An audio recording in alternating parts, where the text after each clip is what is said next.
Capricorn, check natin energies mo July 20 to 31. Ano yung mga ganap messages. Pero kahit lumipas yung mga petsang nandyan, timeless reading din naman to Capricorn, kagaya ng lahat ng mga readings ko rito. Don't forget to subscribe, like, follow kung bago po kayo, at kung matagal na kayo, maraming salamat po sa patuloy na pagsuporta, pagsubaybay. Mga interested po sa private readings ko, palagi ko namang nilalagay sa description yung pinaka-link papunta sa official Purple Team page. Purple Team page, nag-iisa lamang yon, yung legit, merong blue check sa kanan. Doon po kayo mag-PM. Mag-ingat po kayo dun sa mga gumagaya sa page ko. Thank you rin dun sa mga patuloy na join ng membership, subscription, mga nagpapadalang star, super thanks.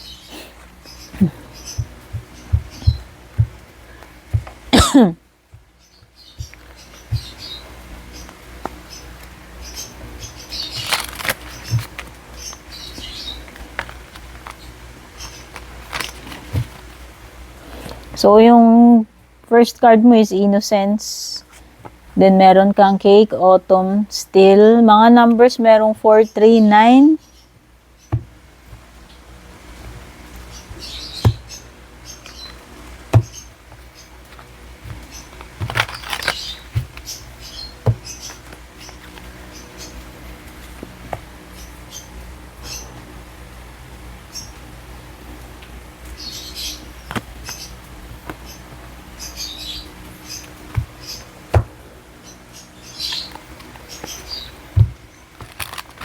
Sa career, financial, kabuhayan mo, meron kang endings dito, tsaka wellness. Sa love life mo, meron kang memories chasing.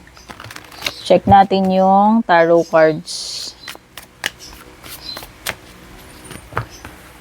Judgment card.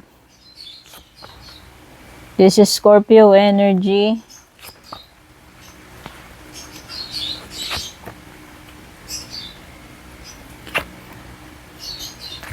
Merong air signs.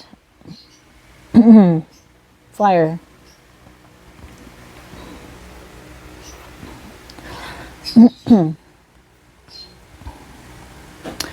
Innocence. Paano ba natin to i-explain? Innocence is para kang bata, ano? 'Di ba yung mga bata, wala pa silang mga insecurities, fears, very trusting sila. So, I think this is something na may na-related sa beginning, since Innocence card ito. Yung tipong nagsisimula ka, panibago. It could be something new to you. Wala ka pang experience dun sa bagay na papasukin mo. So, parang mala full card. Okay? Oo. Pero ano ka positive ang nasisense ko na energy dito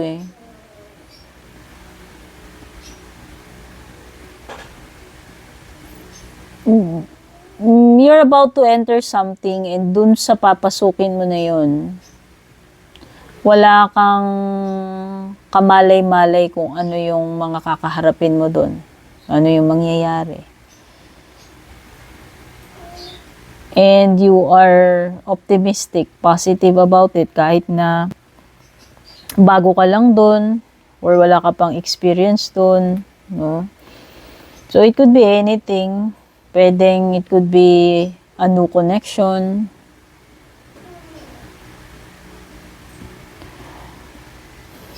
Ano pa? You have cake.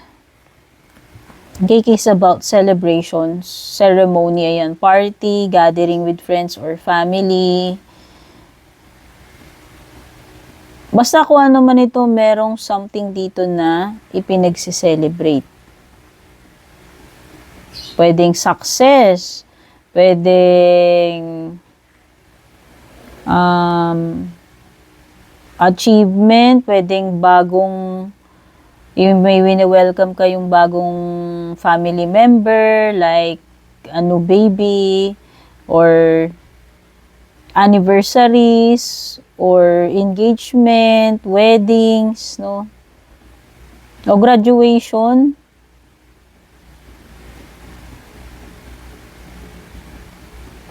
Birthdays, ano pa? Basta meron ditong may pagtitipon-tipon, gathering, bonding, and celebration na rin. Kung ano man ito, paparating na celebration, o baka promotion na para sa'yo, o baka pa despedida, yung mga ganun, or nakapasa ng board exams, pwedeng ganyan, or natanggap sa first na job, o yung mga ganun. Or pwedeng na-reach mo na yung 100k subscribers. O 'di ba? Milestone 'yun eh. Basta meron ditong something na ipagse-celebrate. Masaya kayo diyan na nagbabanding, nagtitipon-tipon, nagse-celebrate. Autumn, ito ay card ng timing. Sinasabi dito mga 6 to 9 months. May mga signs dito, pwedeng Gemini, Scorpio, or Sagittarius. Meron ding Aries, Taurus, Scorpio, Air, Fire.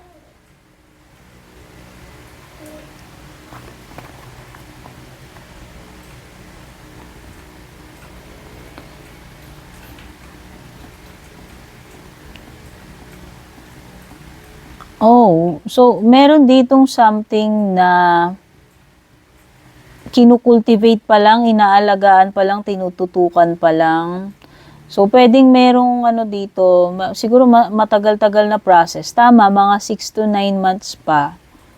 Bago matutunan, bago ka maging magaling dito. Kasi meron ditong refinement eh.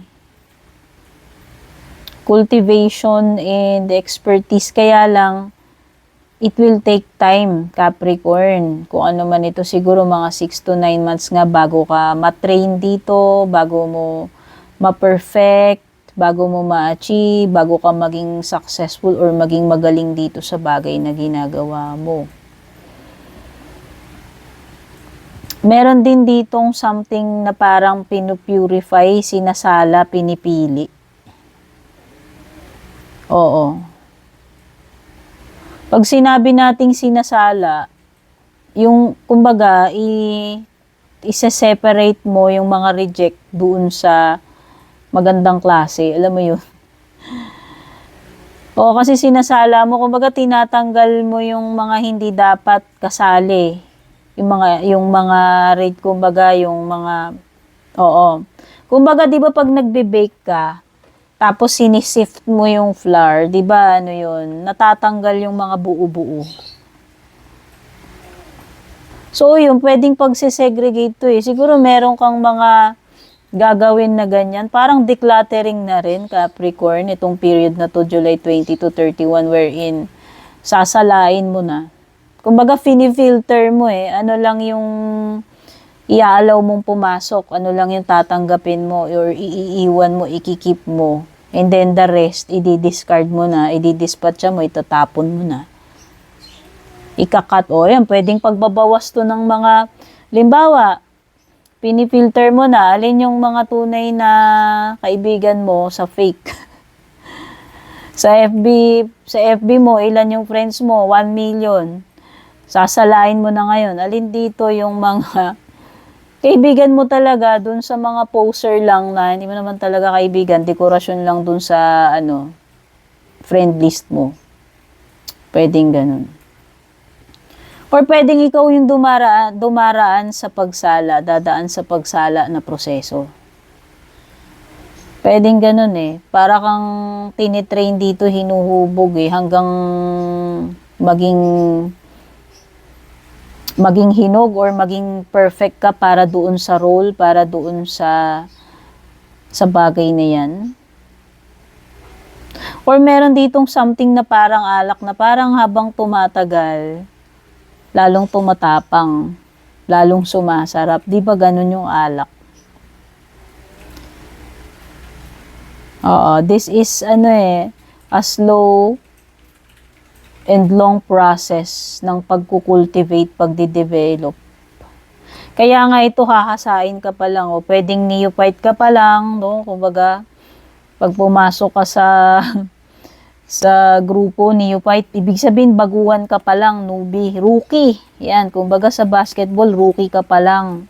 Pero habang tumatagal na ginagawa mo 'yon, gumagaling ka ng gumagaling doon sa ginagawa mo eh. Namamaster at namamaster mo 'yun eh. So, parang ganun yung ibig ko sabihin dito. Pwedeng sa una, wala ka pang experience, di ba? Pero, mahuhubog ka eh. Mahahasa ka rin eh. Parang ganun eh. So, pwede may kinalaman yan sa kung ano man itong creative venture na ginagawa mo. Halimbawa, sa content creation, vlogging, etc. Or pwedeng sa trabaho mo. Or halimbawa, kung kapareho kitang tarot reader, sa umpisa, nag-aaral ka palang mag-read. Habang tumatagal, gagaling at gagaling ka rin doon sa pagbabasa. O, kung ano man yan, kung na ginagawa mo, Capricorn. Ibig sabihin, matututunan mo rin yan, balang araw, magiging expert ka rin dyan. O, halimbawa, pag ninegosyo, o, di ba? Or minsan sa relationship, kasi minsan, ay, totoo naman yun eh, di ba? Parang sa pagbibisikleta lang din yan eh. Sa una, hindi pa natin alam paano natin patatakbuhin yung bisikleta. Sandamakmak o yung iba, bago kayo gumraduate, matutong magbike, magagalusan muna kayo, mabubuwal muna kayo dun sa bisikleta or si semplang kayo, depende. Sa pag-ibig, ganun din. Lalo na kung first time mo na magka-jowa. Siyempre, wala ka pa, di pa alam mechanics eh. Wala ka pa experience. So, parang ganun din yung sa first kiss. Di ba hindi mo pa alam nung una? So, habang tumatagal, natututo ka. Yun eh. And habang tumatagal, nagiging magaling ka ron. So, yun. Yun yung explanation ko. Medyo mahaba nga lang.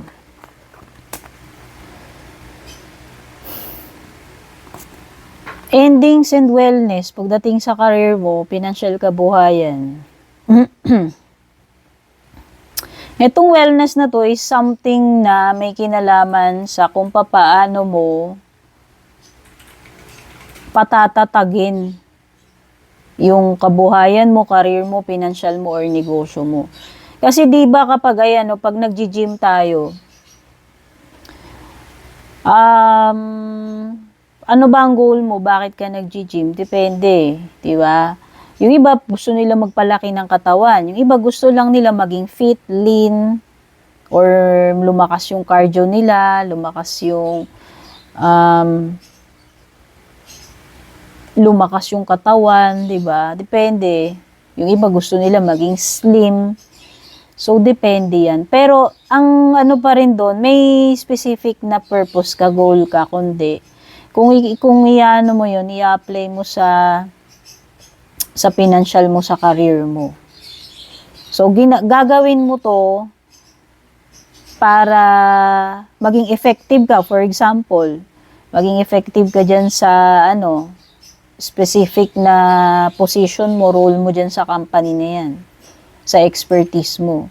Or pwedeng yung iba, gusto nila kasi, maging pang long term. Pwedeng investment, di ba? Ang pag-gym is investment din naman natin yan sa health natin, sa sarili natin. Kumbaga, personal development yun eh. So, meron kang gagawin dito na parang investment. Feeling ko lang ganun. Like, mag-upgrade ka ng skills mo, attend ka ng mga training, seminars, yung mga ganyan. So, parang may kinalaman dito sa card na to, still, refinement. Parang ganun din. Siyempre, kung mas healthy tayo, mas mahaba yung buhay natin, mas magtatagal tayo. Yun din yung parang tinutukoy dito. So, parang ang iniisip mo rito, pinaglalaanan mo, is pang long term na investment mo to. Ginagawa mo to para mas ma-promote ka. O, for example, gusto mo ma-promote, kaya nagano ka, masteral, ganyan-ganyan, etc. Nag-attend ka ng mga kung ano-anong trainings, no? Kumbaga, nag-upskill ka eh. Okay?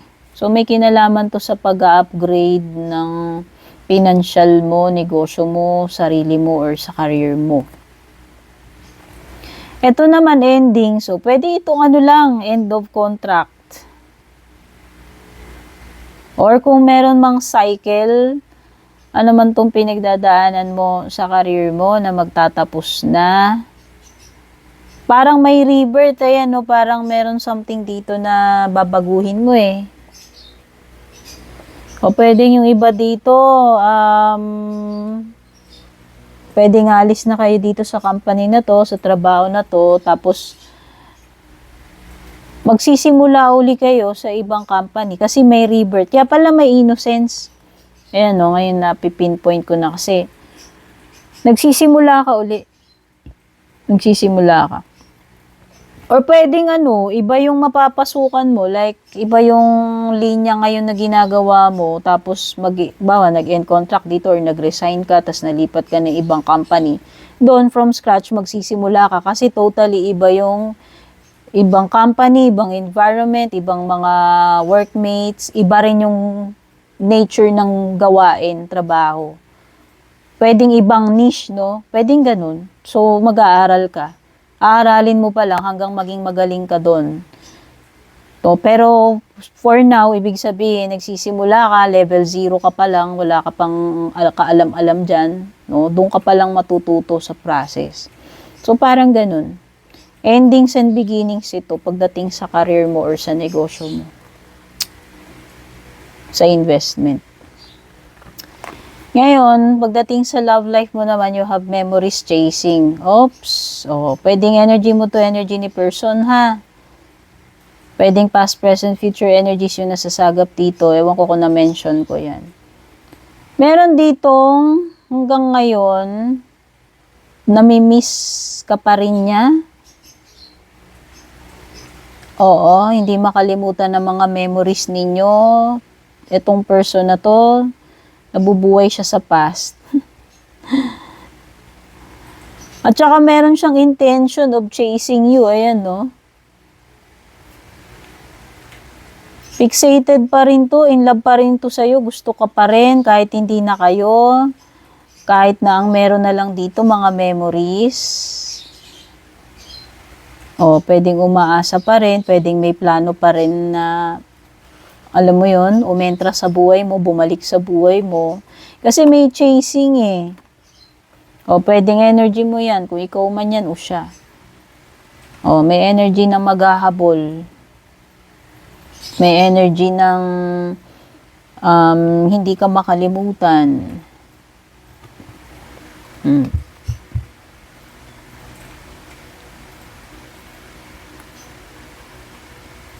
Kumbaga, itong person na to, ikaw pa rin para sa kanya. Or, kung baliktad man, no? Ewan ko sa inyo, hindi po ako psychic. Judgment card, siguro may mga realizations tong person na to, bakit may judgment card dito. Meron talagang energy ng manunumbalik, babalik to sa buhay mo. Ipupursu ka uli. Ayan, may pursuit eh. May chasing eh. Aapila uli ito sa buhay mo, Capricorn, kung siya man yan. Mare-revive eh. Pero kasi sa kanya, hindi talaga tumigil eh. Alam mo yun, na-stuck siya doon sa inyong dalawa. Sa relationship ninyo, sa memories ninyo. Kaya nga yan, dwelling in the past, itong person na to. And bakit ko nasabing may pagbabalik? Kasi judgment card, maa-awaken eh. No? Parang babangon uli eh. So, yun ang nakikita ko. Pwedeng bumalik itong past person or ex na to. Maaaring para sa'yo, tapos na. Ayan ang world card. Maaaring para sa'yo kasi, closed chapter na yon. Pero pwedeng sa kanya, hindi pa rin namatay yung feelings niya sa'yo Or pwedeng nabuhay lang uli, nanumbalik lang. Pwede rin namang ganun. Na-reactivate, kumbaga.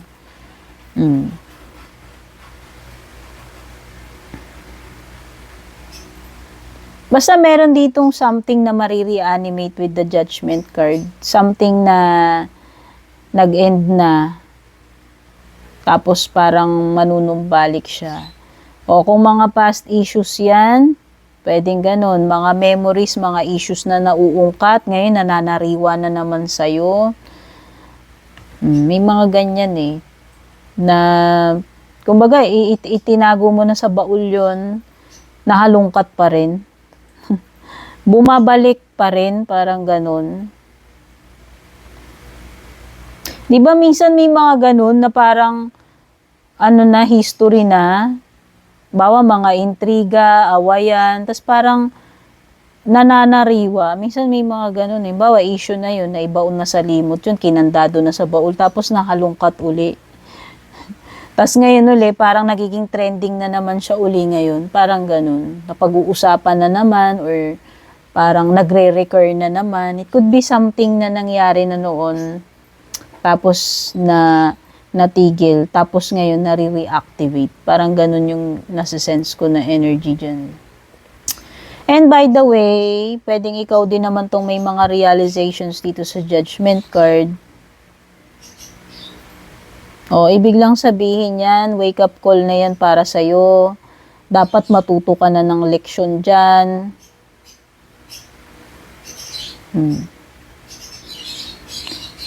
Meron kang world card which is achievement, success, accomplishment. Graduation, pwede rin naman. O baka meron ng something dito na makukumpleto mo na, matatapos mo na. Bawa goal, loan, kung ano man ito. Or a chapter sa buhay mo, like career. Kasi sa career mo parang may ending Tapos parang may rebirth with the innocence card na magsisimula ka ulit. Pwedeng ganun. Yung tinutukoy ko kanina. Basta parang merong ng chapter na nag-end na rito, na kompleto mo na, natapos mo na, naging successful ka na, and magsisimula ka ng iba pang panibagong chapter na ulit. Kumbaga, natapos mo na yung level 40, level 41 ka na. Diba? Parang ganun. Ito ay leveling up itong world card para sa akin. Queen of Swords is an important decision to make. Meron kang ika-cut off na rito. Meron kang kakaharapin, iko-confront mo na, tatapusin mo na Yung napipil ko sa Queen of Swords dito So, buong tapang, buong honesty mong haharapin anuman tong bagay, situation, issue, tao, kung tao man yan. Dediretsahin mo na, paprangkahin mo na.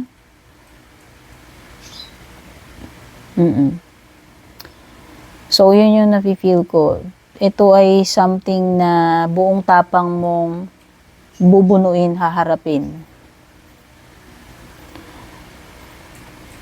Pwedeng confrontation yan. Whether mayroon kang i-confront na situation or person.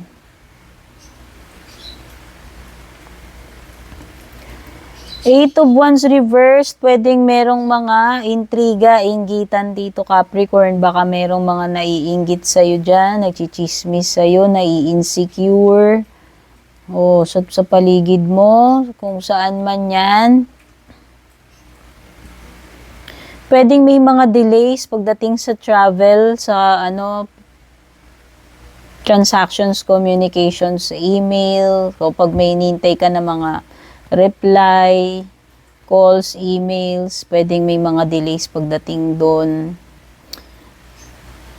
So, yan, pwedeng iba dito, pwedeng mga applications to. Kaya lang may delay. Halimbawa, hinihintay mo yung kung natanggap ka na ba dun sa trabaho, pwedeng ganun. Or pwedeng tinawagan ka na, natanggap ka, pero parang may delay dahil pwedeng asikasuhin mo pa yung requirements mo. Basta merong ako napipil na parang mga pampadelay or hassle eh. Okay? O four of wands, meron talagang mabubuo rito, manunumbalik, magkakabalikan. Sa relationship man yan or stability. Kung naging unstable nitong mga nakaraan, well, nakikita ko dito, ito na uli yung stability, pabalik na sa buhay mo. Whether in career mo yan, financial, sa relationship mo. Wedding. Pwedeng wedding to, pwedeng yung reunions. Basta meron magsasama-sama uli, mabubuo uli. Ito yung indication ng Four of Wands. Okay?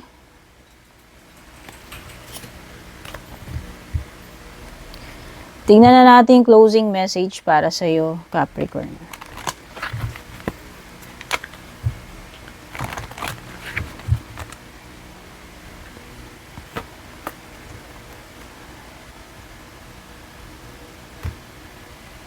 Ang sabi dito, surrender your ego. Cultivate gratitude, be of service to others, and come from your heart. A big ego can work against you, but humility will further your goals. So, iwasan mo na magpaiiralin mo dito sa situation mo is your ego. Pwede kasing ang nagiging blockage dito sa goal mo is your ego. Yun yung nakakasira doon sa situation. Kaya, especially kung meron kang malaking ego, ayan no. So, importante yung pagiging humble and not giving into your ego. So, yan yung mga messages for you, Capricorn. Thank you so much for watching. Take care. God bless. Babush.